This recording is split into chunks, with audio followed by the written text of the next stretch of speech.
हे मनुष्य, तू अपने अंदर की शक्तियों को पहचान। जैसे हिरण के अंदर ही कस्तूरी होती है और वो वन वन भटकता है, अपने अंदर की खुशबू को तलाशता है, पहचानता नहीं। इसी प्रकार ये सारी ब्रह्मांड की शक्तियां तुझ में ही समाहित है। इन शक्तियों को जगाओ और अपनी शक्ति को पहचानो। हम भगवान को ढूंढते हैं, कभी किसी महान को ढूंढते हैं।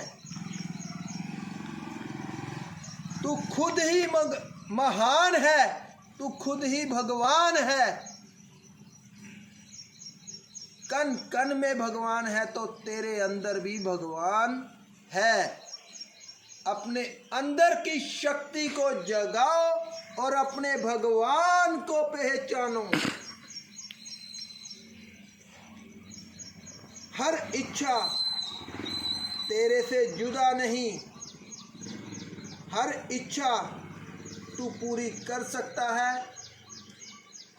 कोई भी ब्रह्मांड की शक्ति, जैसे ये पेड़ है, इस पेड़ में चल रही ऊर्जा है, वो तेरे से अलग नहीं।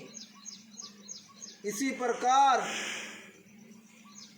ये जितनी गाड़ियां चल रही हैं, ये जितने महल मनारे हैं, ये भी तेरे अंदर की ऊर्जा ही है जो इनको अट्रैक्ट करती है, बनाती है और चलाती है।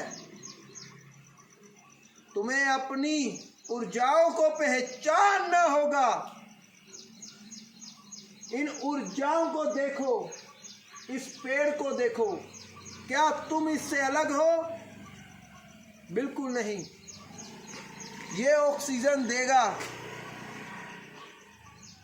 और तुम इसको कार्बन डाइऑक्साइड दोगे।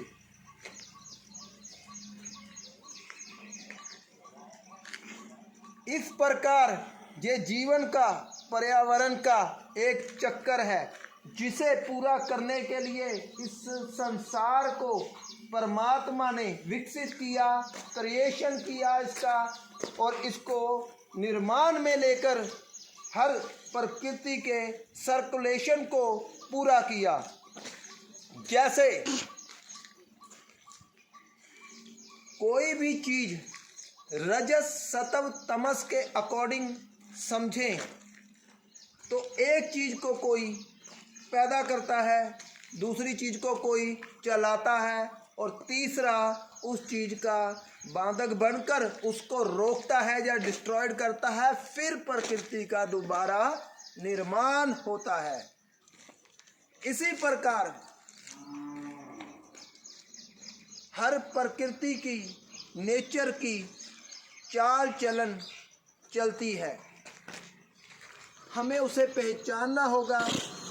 जैसे ये जीवन है, ये जीवन हमारा पैदा हुआ, और इस अपने जीवन को देखो, जिस भी एज में हैं आप, वो जीवन आपका उसी एज में चल रहा है, और ये जीवन एक दिन खत्म होता है, रुक जाता है वहाँ पर, फिर दोबारा उसी चीज़ का निर्माण होता है। आपकी आत्मा कभी नहीं मरती, दोबारा से उसका निर्माण होकर एक नया शरीर मिलता है।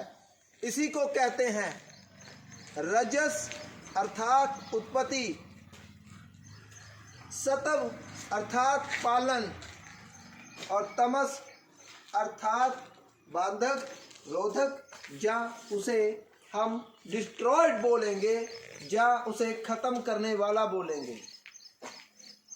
ये प्रकृति की, नेचर की चाल है जो हमेशा चलती रहती है। हमें इसे पहचानना होगा,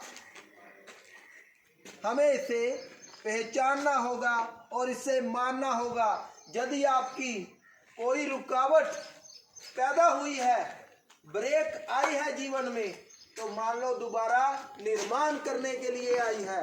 और आज के बाद कभी किसी से इस प्रकृति के किसी भी रूप में निराश नहीं होना और अपने जीवन को पहचानना है और आगे बढ़ते रहना है। धन्यवाद। I think